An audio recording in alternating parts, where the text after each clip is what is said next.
Hello, எல்லோரும் எப்படி இருக்கீங்க? நாளைக்கு எல்லோரும் பிஸியாக இருப்பீங்க. நாளைக்கு ஃபுல் லாக்டவுன் வேறு, எலெக்ஷன் ரிசல்ட் வேறு. அதுக்காக தான் இன்றைக்கி ஒரு சூப்பர் ரெசிபி கொடுக்க போகிறேன். இந்த ரெசிபி நாளைக்கு செஞ்சு பார்த்துட்டு எலெக்ஷன் ரிசல்ட் நீங்கள் என்ஜாய் பண்ணலாம். இந்த ரெசிபி நார்த் இந்தியாவில் ரொம்ப பாப்புலரான ரெசிபி, நீங்களும் கேள்விப்பட்டிருப்பீங்க. King of vegetables. ஆக நம்ம பொட்டேட்டோ தான், உருளைக்கிழங்கு, தம் ஆலு. இது வந்து பஞ்சாபி ஸ்டைல்லையும் பண்ணலாம், காஷ்மீரி ஸ்டைல்லையும் ரொம்ப ஃபேமஸு. இன்றைக்கி நான் உங்களுக்கு காஷ்மீரி ஸ்டைலில் செஞ்சு காட்ட போகிறேன். இந்த மாதிரி உங்களுக்கு பிடிச்ச ரெசிபிஸ்லாம் நிறையா நாங்கள் போட்டுக்கிட்டே இருக்கிறோம். இதெல்லாம் நீங்கள் மிஸ் பண்ணாமல் இருக்கிறதுக்கு எங்கள் சேனலை சப்ஸ்கிரைப் பண்ணுங்க. இது வரைக்கும் சப்ஸ்கிரைப் பண்ணலன்னா பக்கத்தில் இருக்கிற அந்த பெல் ஐக்கனையும் கிளிக் பண்ணி வச்சுங்க. அப்போ தான் எங்களுடைய நியூ அப்லோட்ஸ்லாம் இமிடியேட்டாக நீங்கள் வாட்ச் பண்ண முடியும். இந்த ரெசிபி பிடிச்சிருந்தா லைக் பண்ண மறந்துடாதீங்க, உங்கள் ஃப்ரெண்ட்ஸோடையும் ஷேர் பண்ணுங்கள். அப்படியே உங்களுடைய கமெண்ட்ஸையும் மறந்துடாமல் கொடுத்துருங்க. இப்போ நம்ம செஞ்சு பார்த்துருவோமா?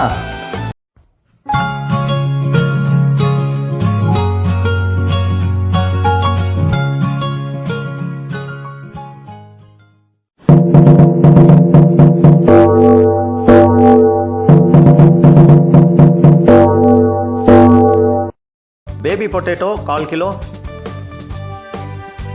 தயிர் 200 கிராம்ஸ், இஞ்சி 1 துண்டு, காஞ்ச மிளகா 6, சோம்பு 1 டீஸ்பூன், ஜீரகம் 1/2 டீஸ்பூன்,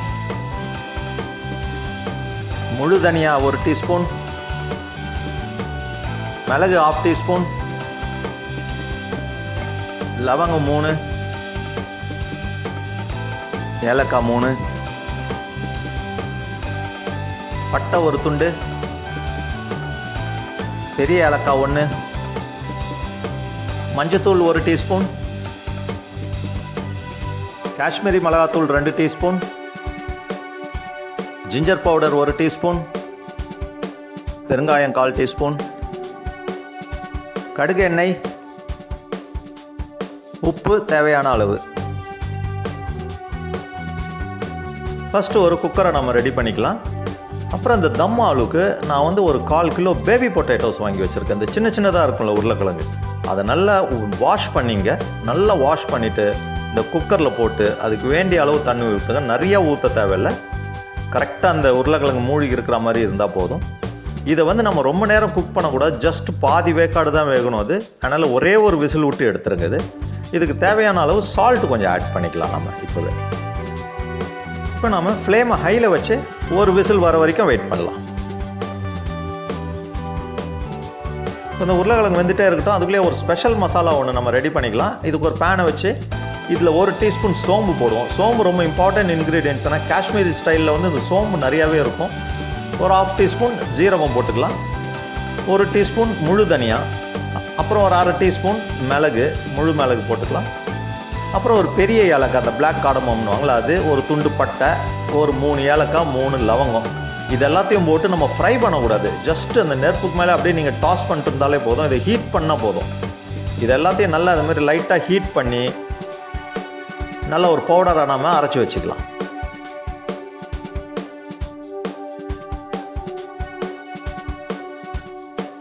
இதே நேரத்துலேயே ஒரு 6-7 காஞ்ச மிளகாவை எடுத்து அது உள்ள விதையெல்லாம் எடுத்துடலாம். எல்லாம் ரொம்ப காரமாயிடும், ஏன்னா நம்ம மிளகாத்தூள் வேறு யூஸ் பண்ண போகிறோம்.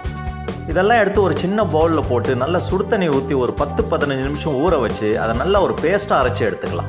இப்போ ஒரு விசில் வந்து நான் குக்கர் ஆஃப் பண்ணி வச்சுருக்கேன். இப்போ ப்ரெஷர் போயிடுச்சு, நம்ம ஓப்பன் பண்ணி பார்த்துடலாம்.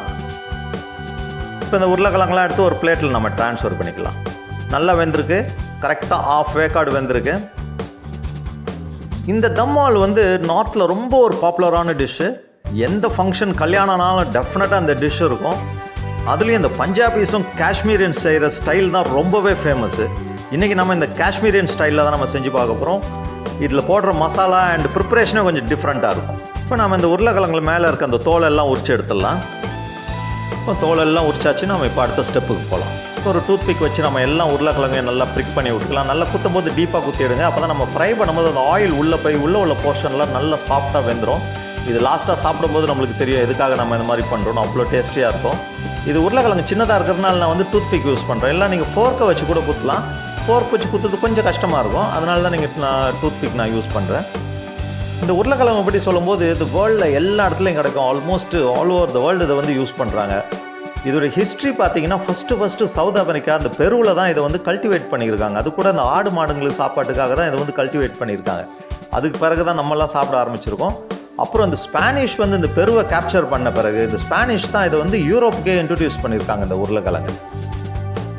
இப்போ பாருங்கள், நான் ஃபோர்க்கை வச்சு நான் குத்தி காட்டுறேன் பாருங்கள். மீதி கதையை அப்படியே நம்ம கண்டினியூ பண்ணுவோம்.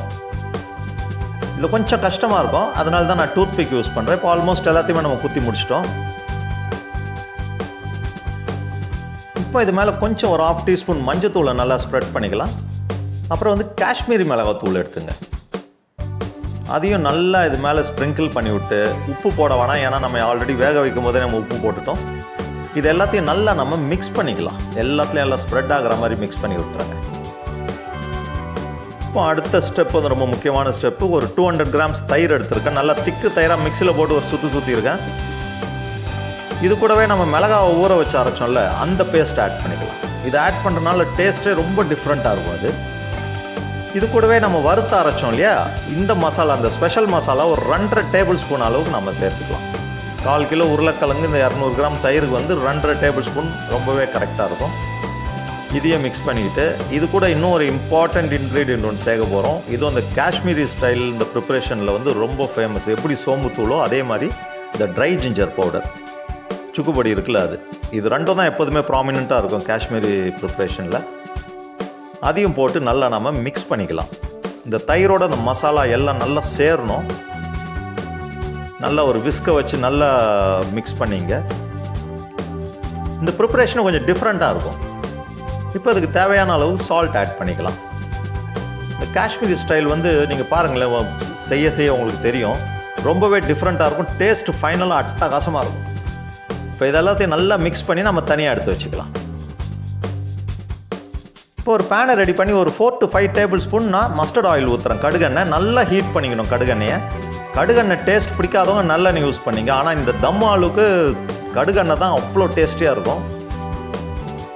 இப்போ எண்ணெய் கொதிச்சோன்னு ஒரு 1/4 டீஸ்பூன் பெருங்காயம் சேர்த்துக்கலாம். அது ஒரு முக்கியமான ஐட்டம். அது கூடவே ஒரு 1/2 டீஸ்பூன் மஞ்சத்தூள், 1 டீஸ்பூனுக்கு காஷ்மீரி மிளகாத்தூள்.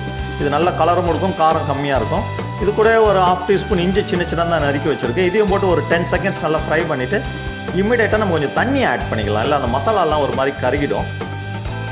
இப்போ நம்ம ஹிஸ்ட்ரி ஆஃப் பொட்டேட்டோ பற்றி பேசிட்டு இருந்தோம்ல, ஃபஸ்ட்டு இந்தியாவில் யார் இந்த இதை வந்து உருளைக்கிழங்கு இன்ட்ரடியூஸ் பண்ணாங்கன்னா போர்ச்சுகீஸ் தான் இன்ட்ரடியூஸ் பண்ணியிருக்காங்க.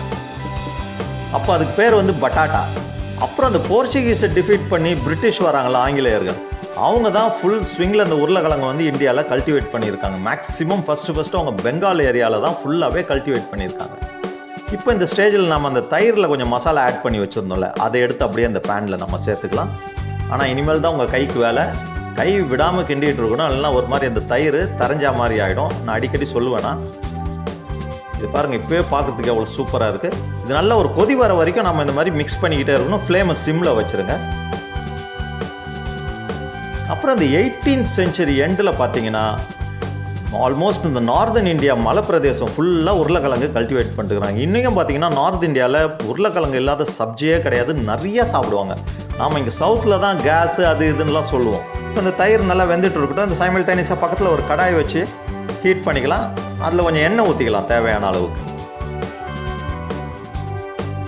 இப்போ எண்ணெய் சூடான உடனே நம்ம மசாலா போட்டு வச்சுருந்த அந்த உருளைக்கிழங்கு எல்லாத்தையும் இதில் போட்டு நம்ம ஃப்ரை பண்ண வேண்டியது தான். ஃப்ளேமை நல்லா ஹையில் வச்சே ஃப்ரை பண்ணுங்கள். எது வரைக்கும் பண்ணோன்னா நல்லா கோல்டன் ப்ரௌன் ஆகிற வரைக்கும் அதை ஃப்ரை பண்ணுங்கள். அந்த சைட் தயிர் கொதிச்சுட்டு இருக்குது, அது நல்லா கொதிக்கிறதுக்கும் இந்த உருளைக்கிழங்கு ஃப்ரை ஆகிறதுக்கும் டைமிங்ஸ் ரொம்ப கரெக்டாக இருக்கும்.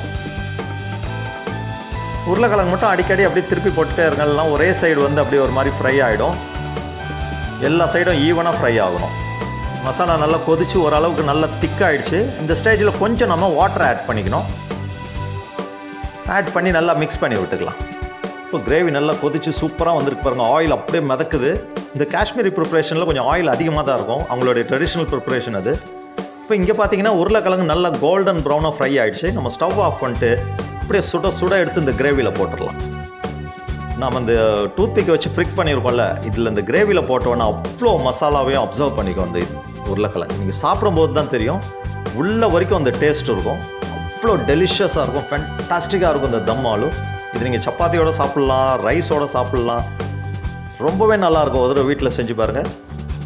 இப்போ எல்லாத்தையும் நல்லா மிக்ஸ் பண்ணி ஒரு மூடி போட்டு ஒரு 5 to 8 minutes இதை சிம்மில் வச்சு குக் பண்ணிக்கலாம்.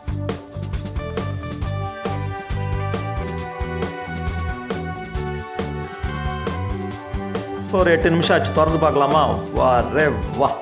இந்த மாதிரி டிஷ்ஷெல்லாம் செஞ்சு சாப்பிட்டு அனுபவிக்கணுங்க.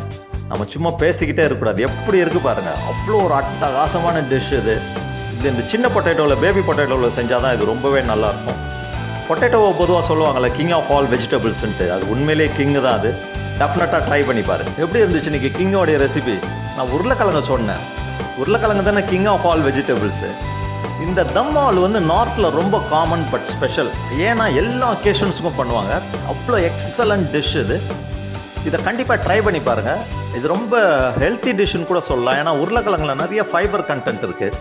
அதனால் அது வந்து பிளட் சுகர், கொலஸ்ட்ராலை கண்ட்ரோல் பண்ணுது, நேச்சுரலாக ஹார்ட்டுக்கு நல்லது. அது மாதிரி நிறையா சொல்லிக்கிட்டே போகலாம். இந்த மாதிரி நாங்கள் வெரைட்டி ஆஃப் டிஷ்ஷஸ், டிஃப்ரெண்ட் ஸ்டேட்டோடைய ரெசிபீஸ்லாம் உங்களுக்கு நாங்கள் கொடுத்துட்ருக்குறோம். இதெல்லாம் நீங்கள் மிஸ் பண்ணாமல் இருக்கிறதுக்கு எங்கள் சேனலை சப்ஸ்கிரைப் பண்ணலன்னா இது வரைக்கும் நீங்கள் சப்ஸ்கிரைப் பண்ணி பக்கத்தில் இருக்கிற பெல் ஐக்கனையும் கிளிக் பண்ணி வச்சுங்க. மறக்காமல் இந்த ரெசிபி பிடிச்சிருந்தால் லைக் பண்ணுங்கள், உங்களுடைய கமெண்ட்ஸையும் கொடுங்க. இதே மாதிரி இன்னொரு புது ரெசிபியோடு உங்களை மீட் பண்ணுறேன். Until then, good day.